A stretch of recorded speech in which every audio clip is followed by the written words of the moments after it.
Kethral Vorn had served in the Therian military for 32 years. He had watched wars from observation posts on 7 different worlds. He had seen brave soldiers and cowardly ones. He had seen victory and defeat in equal measure. He thought he understood what war meant. Then he received orders to join a human battalion, and everything he believed was proven wrong. The transport ship dropped him on Arcturus 7, a world of red dust and broken mountains. The planet had once been a mining colony, rich with rare metals that powered starship engines across the galaxy. Now it was a battlefield. The Vorath hegemony wanted the mines. The humans refused to give them up. And Kethral had been sent to watch what happened next. He stepped off the transport and felt the hot wind against his gray skin. Therians were tall and thin, with large dark eyes that saw well in low light. They were known throughout the galaxy as thinkers, not fighters. They preferred to solve problems with logic and careful planning. War, to them, was a failure of intelligence. A human soldier walked toward him across the dusty landing pad. The man was shorter than Kethral, but twice as wide, with thick arms and a chest like a barrel. His face was covered in short brown hair, and there were deep lines around his eyes. He smiled as he approached, showing his teeth in that strange way humans did when they were happy. "You must be our Therian observer," the man said. "I'm Sergeant Danny Cole. Welcome to Firebase Dutton."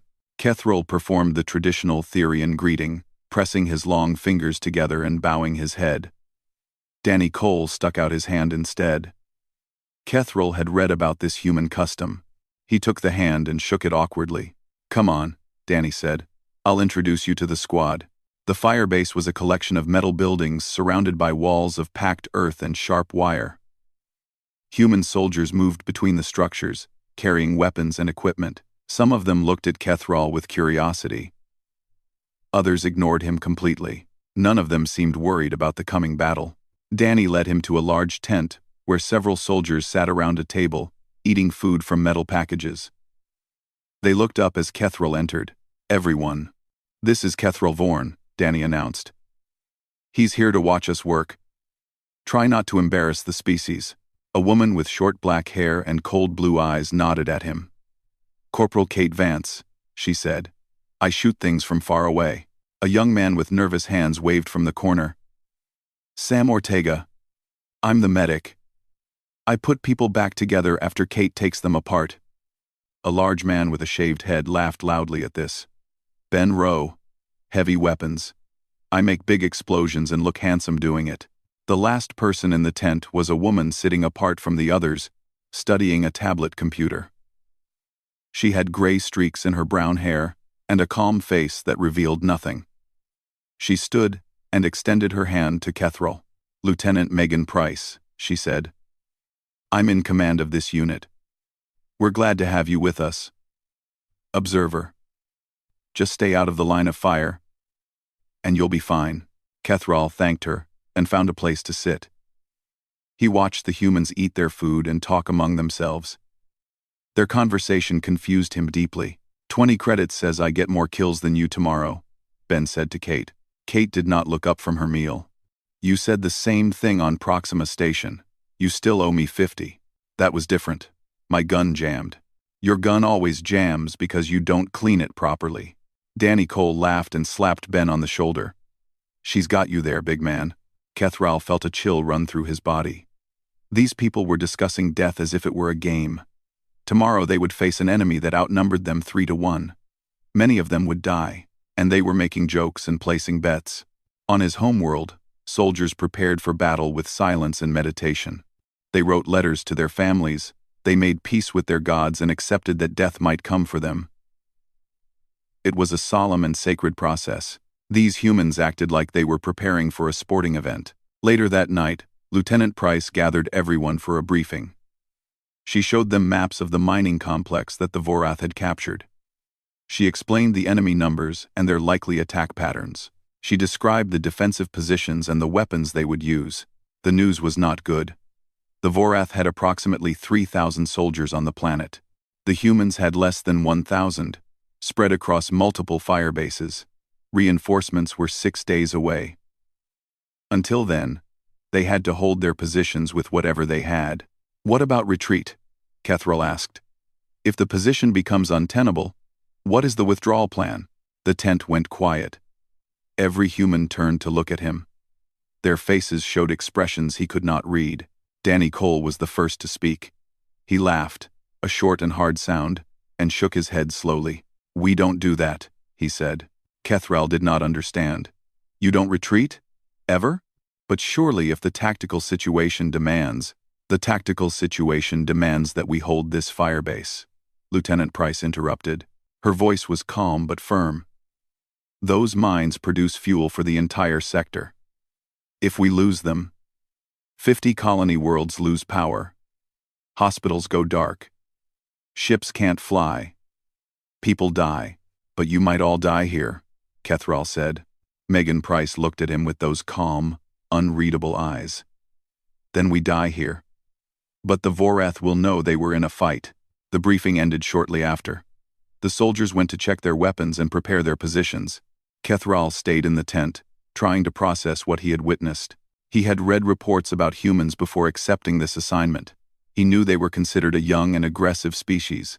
He knew they had won several surprising victories against larger forces. But reading about something and seeing it with his own eyes were very different experiences. These humans were not afraid of death. That alone was remarkable. Most species feared death above all else. It was the natural order of living things to avoid destruction. But humans seemed to view their own mortality as an inconvenience rather than a terror. It was not natural. It was not logical. It went against every survival instinct that evolution should have placed within them. Danny Cole returned to collect him before Kethril could think more on this matter. You should get some sleep, Observer, Danny said. Tomorrow's going to be a long day. Kethril asked how Danny could sleep knowing what was coming. The sergeant smiled. But there was something hard in his eyes. Something that had seen too much and stopped being surprised by suffering. I've been fighting since I was 19 years old, Danny said. I've buried friends on 6 different worlds. I've seen things that would break most people, and I'm still here, still fighting. He paused at the tent entrance and looked back. That's what humans do. Observer. We keep going. No matter what. He left Kethril alone with those words, and the Therians spent the night wondering what kind of species could create such soldiers. What kind of evolution produced beings that ran toward death instead of away from it? He would learn the answer soon enough, and it would haunt him forever. The Vorath attacked at dawn. Kethril had taken position in a fortified observation bunker on the eastern wall. From there, he could see the entire battlefield. The mining tunnels opened like dark mouths in the red mountainside, half a kilometer away. For hours, nothing had moved near those tunnels. The world had been silent, except for the wind. Then the clicking started. It began as a soft sound, like rain falling on metal. But it grew louder with every passing second. Louder and louder. Until it filled the air like thunder. Kethril had heard this sound before, in training recordings. It was the sound of Vorath mandibles snapping together in unison. A war chant. A promise of death. The first wave poured from the tunnels like water from a broken dam. The Vorath were insectoid creatures, standing as tall as humans but covered in hard brown shells. They had 4 arms, each ending in sharp claws that could cut through metal. Their heads were clusters of black eyes and snapping mouths. They moved fast, faster than any creature that size should be able to move. And there were so many of them. Hundreds. Then thousands. They filled the valley floor like a living carpet, rushing toward the firebase walls. Kethril felt his hearts begin to race. 2 hearts. Beating fast and out of rhythm. His hands shook as he gripped his recording device. This was not a battle. This was a swarm. This was extinction coming on a million clicking legs. He looked at the human soldiers on the wall below him. He expected to see fear. He expected to see panic. He expected them to understand, as he did, that they were about to die. He saw none of these things. Kate Vance sat behind her sniper rifle with the calmness of someone reading a book. She adjusted her scope, took a breath, and began to fire. Each shot was precise. Each shot found a target. Vorath soldiers fell, one after another, their shells cracking open and spilling dark fluid onto the red dust. Ben Rose stood at the main gate, with his heavy repeater mounted on the wall. He was laughing. Actually laughing. As if this were the most fun he had ever experienced. The weapon roared and spat fire, cutting down the front ranks of the enemy charge. Bodies piled up and the Vorath behind them had to climb over their dead to keep advancing. Danny Cole moved between positions, checking on his soldiers and shouting encouragement. His voice carried over the noise of battle, calm and steady. Easy shots. Pick your targets, make them pay for every step. The Vorath kept coming. For every soldier that fell, 3 more took its place. They were endless. They were unstoppable. Kethril had seen battles like this before. On other worlds, he knew how they ended. The defenders would exhaust their ammunition, the walls would be breached, and then the screaming would start. He turned to Lieutenant Price, who stood near his position with a communications device in her hand. She was watching the battle with a strange expression on her face. It took Kethril a moment to recognize what it was. She was smiling, not with joy or happiness. This was something harder, something darker. It was the smile of a predator watching prey walk into a trap. "They think numbers matter," she said, noticing his stare. "They haven't figured it out yet." Kethril asked what she meant. He had to shout to be heard over the gunfire. Price pointed at the battlefield. The Vorath advance had slowed. Not because they were retreating, not because they lacked soldiers, but because they were climbing over mountains of their own dead. The human weapons had killed so many that the corpses formed barriers, natural walls of shell and flesh that blocked the path forward. "We have enough ammunition to fight for 3 weeks, Price said. "We have food for 2 months. Water recyclers that work forever. And every soldier in this firebase knows exactly what they're fighting for." She turned those calm eyes on Kethril, and he felt something cold run through his body. "We can do this forever," she said. "Can they?" The first wave broke against the walls like a wave against stone. The Vorath reached the base of the defenses, climbing over each other in their desperation to reach the humans above. Some of them made it to the top. These were cut down by soldiers with rifles and blades, pushed back into the mass below. Sam Ortega ran between the wounded, dragging them to safety and treating their injuries. He moved without fear, ignoring the claws that grabbed at the air around him. A Vorath soldier climbed over the wall directly in front of him. Sam shot it in the face without breaking stride, then continued carrying a wounded soldier to the medical tent. By midday, the attack had stopped. The Vorath retreated back to their tunnels, leaving the valley floor covered with dead. Kethril tried to count the bodies but gave up after reaching 1,000. There were simply too many. The humans had lost 2 soldiers, 2 dead, 7 wounded, against an enemy force of thousands. Kethril climbed down from his observation post on shaking legs.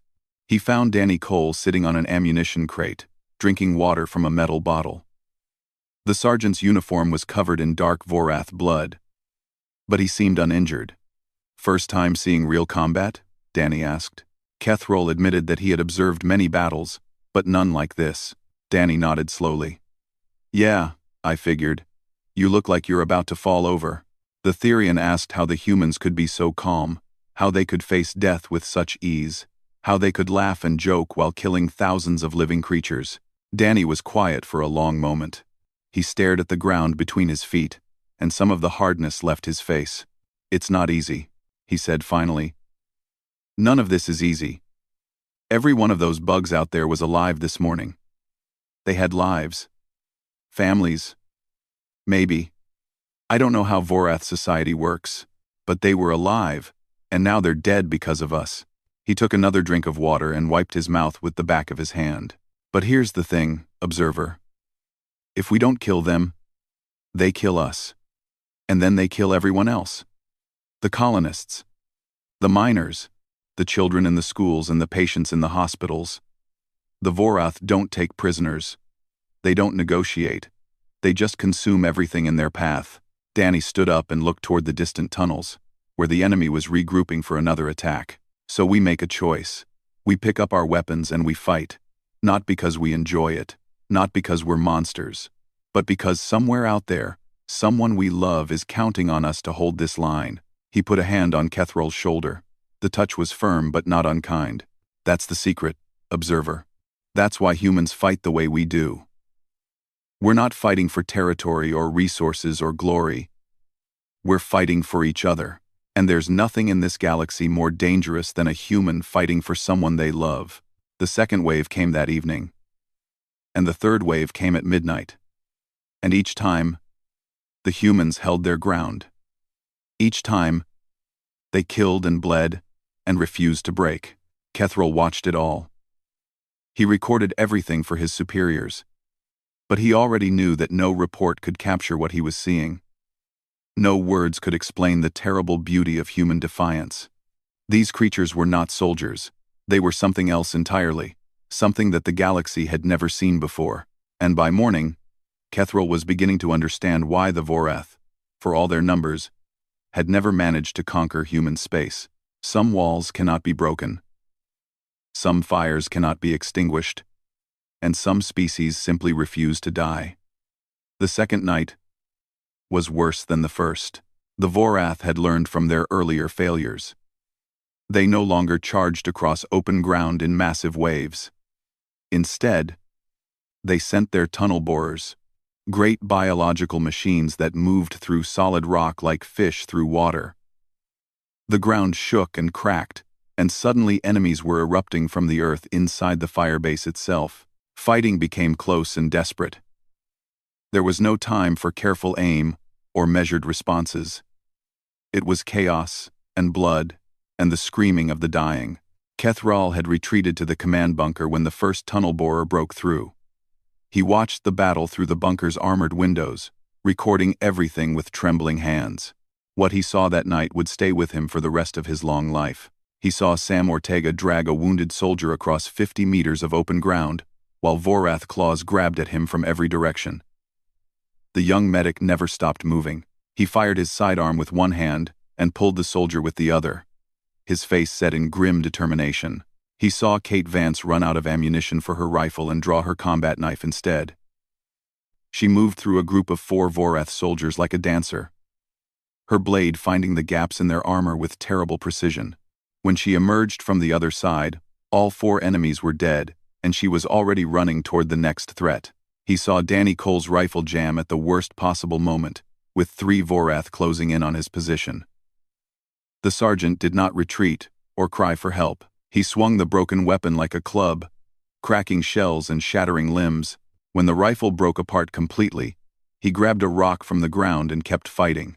But what truly changed Kethral happened in the medical tent, after the tunnel borers had been destroyed and the immediate threat had been pushed back. A soldier named Private Rick Corbin had been caught by a Vorath claw. The wound was terrible. His stomach had been torn open, and Kethral could see organs that should never be exposed to air. Blood poured from the injury in a steady stream, soaking into the ground beneath him. By Therian standards, the soldier was already dead. His body simply had not accepted it yet. Any Therian medic would have administered a peaceful ending. A gentle drug that stopped the heart without pain.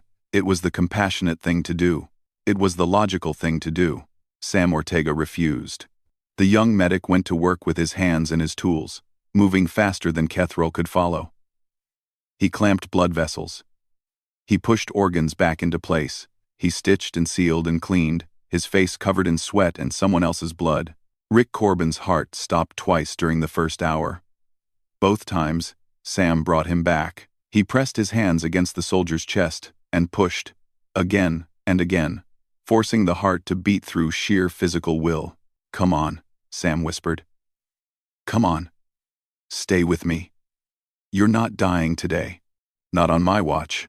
Kethral approached him carefully, not wanting to disturb the work.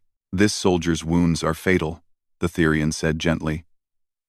"You are prolonging his suffering. Would it not be kinder to let him go?" Sam looked up at him with eyes that burned like stars. There was something in that gaze that made Kethral take a step backward.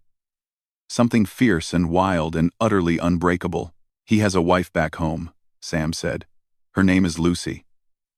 They got married 3 months before we deployed. He showed me pictures every single day. Every single day, he talked about going home to her. The medic turned back to his patient and continued working. I'm not going to be the one who tells Lucy her husband died on some rock at the edge of nowhere. I'm not going to write that letter. He's going home to her. I don't care what the odds are. I don't care what your medical textbooks say. He's going home. The night dragged on. Sam worked without rest, without food, without pause. When he ran out of proper medical supplies, he improvised. He tied off arteries with bootlaces. He sealed wounds with heated metal. He used his own hands to hold torn flesh together while the body's natural healing tried to close the gaps. Other medics came to help, but Sam remained in charge. He directed them with short, sharp commands, never taking his eyes off Rick Corbin's pale face. At one point, Danny Cole came to check on them. He stood in the entrance of the medical tent, watching Sam work. "How's he doing?" the sergeant asked. "He'll make it," Sam said, his voice allowed no doubt. Danny nodded and turned to leave, but he stopped at the entrance and looked back at Kethrel. "You look confused?" "Observer." Kethrel admitted that he did not understand. The soldiers' chances of survival were nearly zero. The logical course of action was obvious. Why did humans insist on fighting battles they could not win?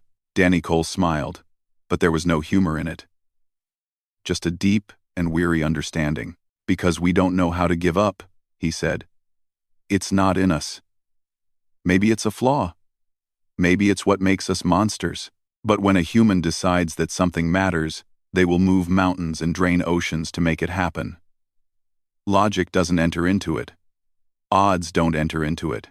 We just keep pushing until we win or die." He gestured toward Sam and his patient. "That kid has been fighting for 3 hours to save a man who should have died in the first 5 minutes. And you know what? I think he's going to do it. Because humans don't accept impossible. We just see it as a challenge." Danny left, and Kethrel stayed to watch. When dawn finally came, Rick Corbin was still alive. His heart was beating on its own. His blood pressure was stable. He was unconscious and would need months of recovery. But he was alive. Against all odds. Against all logic. Against everything Kethrel understood about medicine and biology, and the limits of mortal flesh. Sam Ortega sat beside his patient, finally allowing himself to rest. His hands were shaking. His face was pale with exhaustion. But when he looked at Rick Corbin, he smiled. "Told you," he said softly, to no one in particular. "You're going home." Kethrel left the medical tent and walked out into the morning light. The firebase was battered, but intact. Soldiers moved between positions, repairing damage and preparing for the next attack. They were tired and bloody, but they were still moving, still fighting. He thought about what Danny Cole had said, about humans not knowing how to give up, about them seeing impossible odds as challenges rather than barriers. It was not courage, Kethrel realized. Courage was facing fear and choosing to act despite it. This was something different.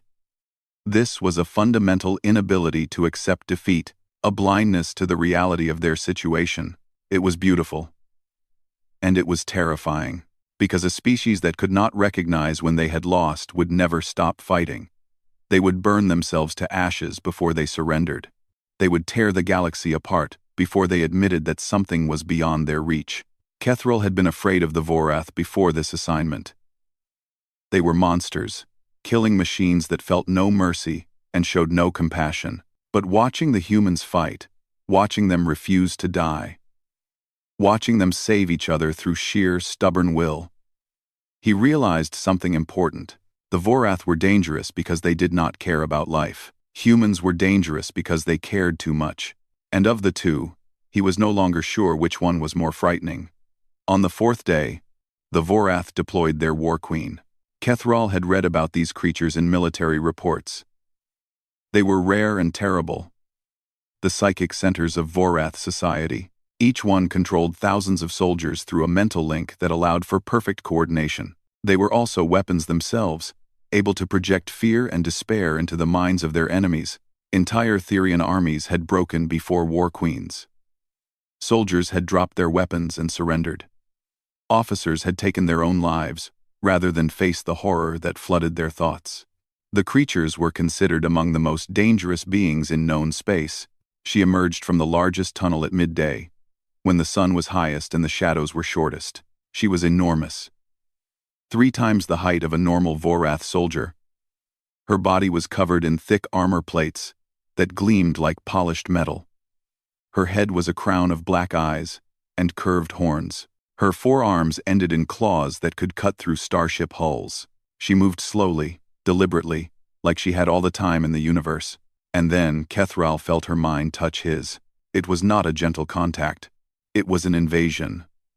She tore through his mental defenses like they were paper, flooding his consciousness with images of death and despair. He saw his homeworld burning. He saw his family dying in agony. He saw himself, alone and forgotten, screaming in the darkness forever. He collapsed. His legs simply stopped working. His hands went to his head, trying to block out the visions, but there was nothing to block. The attack came from inside his own mind. Through the haze of terror, he saw other soldiers falling. Humans and Therians alike dropped to the ground, overwhelmed by the psychic assault. The defensive lines crumbled. Vorath soldiers poured through the gaps, cutting down anyone who still stood. Kethral did not know how long he lay there. It felt like hours. It felt like years. The visions kept coming, each one worse than the last. He saw everything he loved destroyed. He saw hope itself die in the cold void between stars. Then, somehow, the pressure lessened. He opened his eyes and saw humans fighting back. Not all of them had fallen. Some had resisted the mental attack, pushing through the terror through sheer force of will. They formed small groups, protecting each other, and slowly pushing the Vorath back. But they were losing. There were too many enemies, and too few defenders. The command bunker was surrounded. Ben Rose stood at the entrance with his heavy weapon, firing one-handed because his other arm was gone below the elbow. Kate Vance was unconscious, dragged to safety by soldiers who could barely stand themselves. Lieutenant Price had a piece of metal embedded in her skull. Kethral could see it clearly, a sharp fragment that had punched through her helmet and into her brain. She should have been dead. She should have been unable to move or speak or think. She was still giving orders. Fall back to secondary positions. Concentrate fire on the Queen. Someone get me a status report on the western wall. Her voice was calm, steady, as if the metal in her brain was a minor inconvenience. And Danny Cole was gone. Kethral searched the battlefield for the sergeant but could not find him. He felt a cold certainty settle in his chest. Danny was dead. He had to be dead. No one could survive what was happening outside these walls. Then he saw movement near the front lines. A single figure walking toward the War Queen. Not running. Not hiding. Just walking. Steady and slow. Through the chaos of battle. Vorath soldiers noticed him and moved to attack, but other humans covered his advance, shooting down any enemy that got too close. It was Danny Cole. He carried no rifle. No pistol. No weapon of any kind. The only thing strapped to his chest was a demolition charge. A compact explosive device designed to destroy fortified structures. Kethral understood what was happening. He tried to stand, tried to call out, tried to do something, but his body would not obey him. He could only watch. The War Queen noticed Danny when he was 50 meters away. She turned her attention to him, focusing the full weight of her psychic power on this single human soldier. Kethral felt the edges of that assault. Even from this distance, it was overwhelming, crushing. The Queen was showing Danny his deepest fears, his worst memories, his most terrible pain. She was trying to break him the way she had broken so many others. Danny Cole kept walking. His face was pale, his hands were shaking, tears ran down his cheeks, cutting lines through the blood and dirt that covered his skin. But his legs kept moving, one step after another. Forward. Always forward. The Queen increased her assault. Kethral could feel it even from the bunker. She was throwing everything she had at this one stubborn human. Surely he would break. Surely he would fall. No mind could withstand such an attack. Danny Cole kept walking. Later, after everything was over, Kethril asked Danny what he had been thinking in those final moments. What the Queen had shown him. What had allowed him to keep moving when every other creature in the galaxy would have collapsed. Danny took a long time to answer. He stared at the ground, and something passed across his face that Kethril could not identify. Pain, perhaps. Or grief. Or something beyond either. She showed me my daughter, Danny said finally. Emma. She was 7 years old when she died. Car accident. Drunk driver ran a red light. I was holding her hand in the hospital when she slipped away. His voice was flat, empty, like he was reading words from a page instead of speaking about the worst moment of his life. The Queen showed me that, over and over. Emma. Dying. Emma asking me why I didn't protect her. Emma alone and scared in the dark. That. Danny looked up at Kethril, and his eyes were dry. And I thought, I've already lived through this. I've already survived the worst thing that could ever happen to me. What's this bug going to do? Kill me? He almost smiled. I'm not afraid of dying, observer. I've been waiting to see Emma again for 15 years. What I'm afraid of is not making it mean something. Not using what time I have left to protect people who still have something to lose. In the memory of that battle, Kethril watched Danny Cole reach the War Queen. He watched the sergeant look up at the massive creature that towered above him. He watched Danny place his hand on the detonator. The Queen screamed. Not with her voice, but with her mind. A psychic shriek of terror that echoed across the battlefield. For the first time in her existence, she understood fear. She saw death coming, and she could not stop it. Danny Cole smiled. For Emma, he said. The explosion was blinding. The shockwave knocked Kethril off his feet even inside the bunker. When he looked again, there was only a crater where the Queen had stood. Danny Cole was gone, and the Vorath were breaking. Without their Queen to coordinate them, the soldiers became confused. Their perfect unity shattered into chaos. They stumbled and collided and turned on each other in their confusion. The humans rallied, pushing forward with new energy, driving the enemy back toward the tunnels. By nightfall, the battle was over. The remaining Vorath had retreated underground, and the humans held the field. Kethril sat alone in the ruins of the command bunker, trying to process what he had witnessed. A man had walked into certain death with a smile on his face. He had endured psychic torture that would have destroyed any other mind in the galaxy, and he had done it willingly, gladly, because it meant protecting the people behind him. Humans were not brave, Kethril realized. Bravery was acting despite fear. Danny Cole had not been afraid. He had been something else entirely, something that had no name in the Therian language. He had been human, and that, Kethril understood now, was the most terrifying thing in the galaxy. The reinforcements arrived 2 days later. 3 cruisers dropped from orbit, carrying fresh soldiers and medical supplies and everything the battered defenders needed. Shuttles landed at Firebase Dutton, and Kethril watched as hundreds of human soldiers poured out to secure the area. Of the original 43 soldiers in the 42nd Frontier Battalion, 11 remained alive. 8 of them were wounded. 3 would never walk again. Rick Corbin was loaded onto a medical shuttle, still unconscious but stable enough for transport. Sam Ortega held his hand until the shuttle doors closed. The humans called it a victory. Kethril walked through the firebase one last time before his transport departed. The walls were scarred with claw marks and blast damage. Blood stained the ground in dozens of places, some of it human and some of it Vorath. The air still smelled of smoke and death. He found Kate Vance sitting on the steps of the command bunker, cleaning her rifle. She had bandages wrapped around her head, and her left arm was in a sling, but she was alive. Her cold blue eyes tracked Kethril as he approached. "Leaving already, observer?" she asked. Kethril told her that his assignment was complete. He had gathered all the information he needed. Kate nodded and returned her attention to her weapon. She worked in silence for a moment, then spoke without looking up. "Danny saved us all, you know. Not just by killing the Queen. He saved us because he showed us what we were fighting for." Kethril asked what she meant. "When I saw him walking toward that thing, I was ready to die. I'd given up. The pain was too much. The fear was too strong.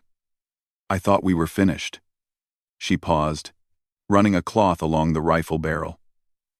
And then Danny just kept walking. Like death was nothing. Like he'd already made peace with it years ago.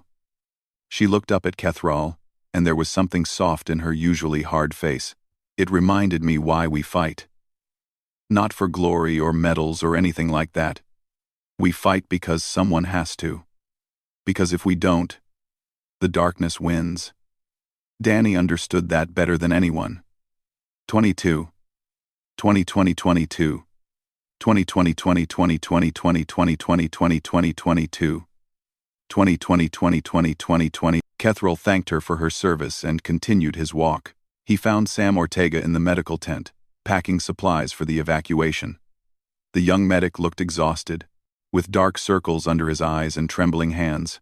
But he moved with purpose, organizing equipment with careful attention. "Rick's going to make it," Sam said when he noticed Kethral. "They're taking him to the hospital station on Vega Prime. Full reconstruction surgery. He'll be back on his feet in 6 months." Kethral congratulated him on saving the soldier's life. Sam shook his head. "I didn't save him. He saved himself. Every time his heart stopped, he fought his way back. Every time it would have been easier to let go, he held on." The medic smiled, but there was sadness in it. "That's what humans do. We hold on. Even when we shouldn't. Even when it hurts. Even when letting go would be so much easier." He turned back to his work, and Kethral left him in peace. The last person he spoke to was Lieutenant Megan Price. She was standing near the crater where Danny Cole had made his final stand. The metal fragment had been removed from her skull, and a white bandage covered the wound. The doctors said she would need months of therapy to regain full brain function. She had refused evacuation until all her soldiers were safe. "Observer," she said as Kethral approached. "I hear you're heading home." Kethral confirmed this. He asked how she was feeling. "Like someone drove a spike through my head," she said with a small smile. "Which is accurate, technically.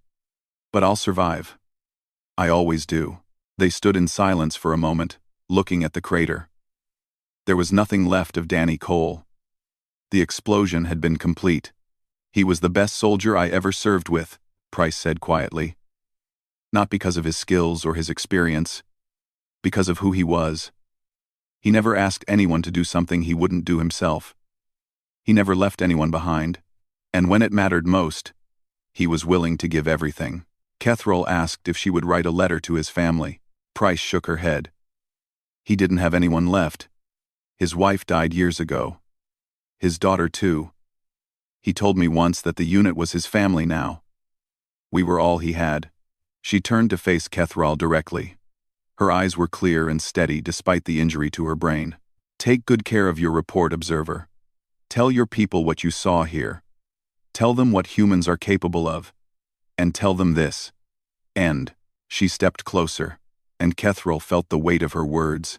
"We don't want war. We don't enjoy killing. But when something we love is threatened, we will fight until our last breath.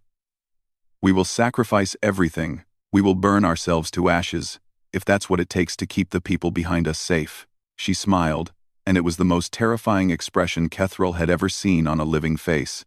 "Tell your people to stay on our good side. Because you never want to see what happens when humans have nothing left to lose." The transport lifted off an hour later, carrying Kethral away from Arcturus 7 and back toward Therian space. He watched the red planet shrink in the window until it was just a dot among the stars. He spent the long journey home writing his report. He wrote about human tactics and weapons. He wrote about their medical procedures and command structure. He wrote about their defensive capabilities and their willingness to accept casualties. He filled page after page with technical details and strategic assessments. But when he reached the final section, the one labeled Strategic Recommendations, he stopped. How could he explain what he had witnessed? How could he put into words the sight of Danny Cole walking toward certain death with a smile on his face? How could he describe Sam Ortega refusing to let a man die, fighting against the universe itself to keep one soldier's heart beating? He had seen species that were stronger than humans. He had seen species that were smarter, faster, more numerous. He had seen empires that stretched across thousands of worlds and armies that numbered in the billions. None of them frightened him the way humans did, because humans did not fight like other species. They did not calculate odds or weigh costs and benefits. They did not retreat when the situation became hopeless. They simply refused to accept that any situation was hopeless. They would tear themselves apart to save a stranger. They would march into certain death for a cause they believed in. They would hold a line against impossible odds simply because someone had to. And when they died with purpose. They died with meaning. They died making sure that their sacrifice would matter.